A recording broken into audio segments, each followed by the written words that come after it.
welcome. Today we're going to be testing out a product. Today we got SeaFoam spray. Now many of you probably already seen SeaFoam in action.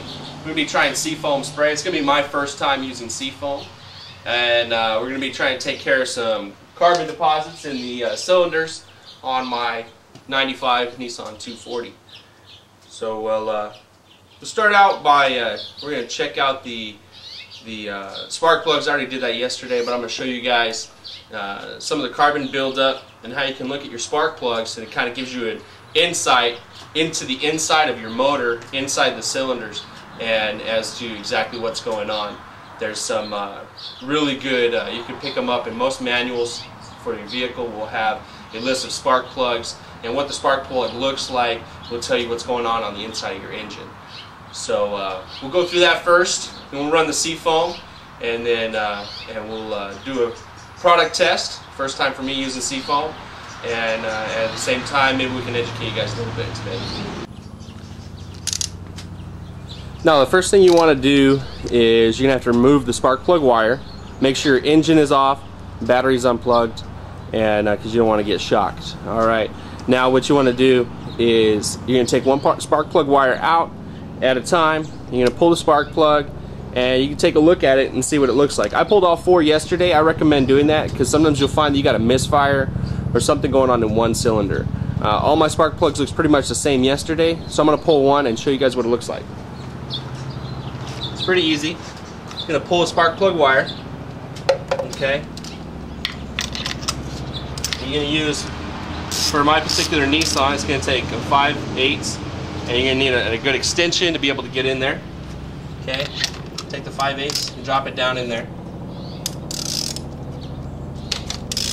Take the spark plug out. Some of them have pretty coarse threads, so it's going to take you a little bit to get it out. Now you want to be using a spark plug puller type of socket, because there's a rubber neck inside there, and when you drop it down in to grab the spark plug, it grabs a hold of the tip of the spark plug. Now, if you guys can see this, but on the tip of my spark plug, you see how it's nice, white, and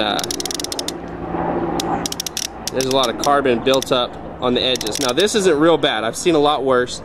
When you got that white on the noses there, you're gonna see the carbon buildup. Also, a side note, I bought this car and these were the spark plugs that were in there. I don't recommend running these Bosch plugs with the multi-tip. I found that that they don't really work as well as you might think. Okay, so we're gonna put the spark plug back in. Now you guys have kind of seen what the carbon buildup looks like on there. All right, and then what we're gonna do is I'm gonna show you guys how to run the SeaFoam. Now, for the purpose of movie magic, we've removed the air boot, and now we're going to install the SeaFoam sprayer neck. Now, if you've seen the SeaFoam video, which I recommend watching if you're going to do this, is they recommend just pulling the air boot off. And when they pull their air boot off, it's really easy. I don't know if you can see this very well, but the way the Nissan is set up, the 240 here, this air boot is not the easiest one to get off real easy. Some cars, you got a V8, and you may find that this will go in real easy and come out real easy. So they say to get this within ½ an inch of the throttle plate. Okay, so you want to get this in here, and it comes with this nice little adapter, which is actually pretty convenient. I really do. I actually like this a lot. I've seen other videos of people doing this, and just need a little more.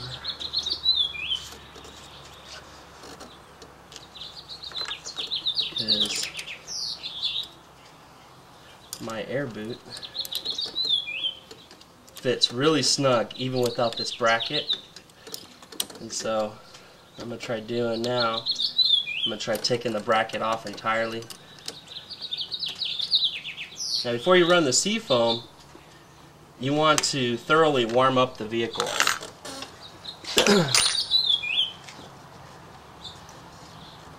But as a word of advisement, you don't want to do that before you do this, because you'll find that by the time you get it all installed and set up, that the car's already cooled down, and two, you don't want to work on a hot car. There we go. Alright. Okay, now for this portion of the test where you're going to install the SeaFoam, and if you're like me, you're going to need some help. So you need somebody to keep that gas pedal down between 1500 and 2000 RPMs. Alright, so they say you can do this upside down. You only want to install about half of this can.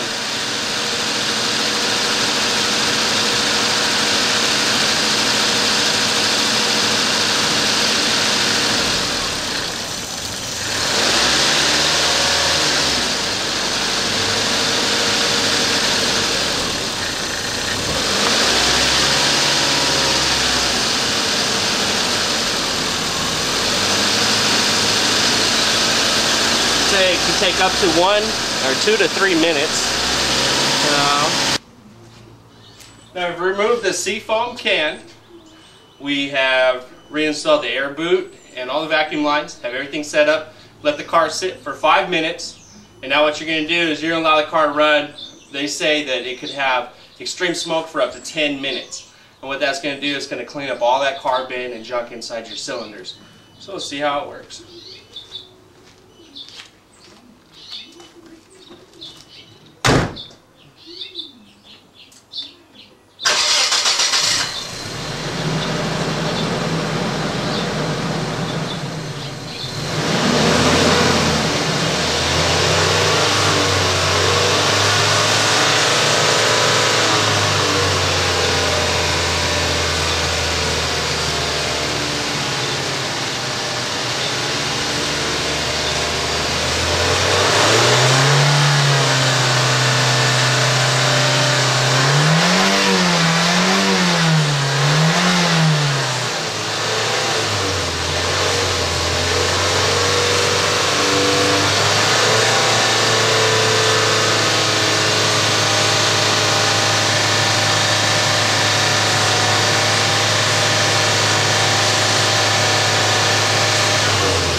You want to let your car run for at least 10 to 15 minutes afterwards. You can have some fun revving the motor, making the smoke, big smoke plumes, but you want to make sure you run all that stuff out of your system. You don't want to be driving your car down the road and later on and smoking like that. You're going to get pulled over and get a ticket and have to go get a smog check, especially if you live in California. So, thanks for watching, and I think we're going to do some more videos like this. I think we're going to do some headlights. My headlights are fogged up a little bit. We're going to clean the headlights up. I'm going to show you guys how to do that. We might SeaFoam our other car here, so you guys can just see it done on another vehicle. Probably go through some car wash and detail products, and got some ideas. So you guys stay tuned, and we'll do some more later.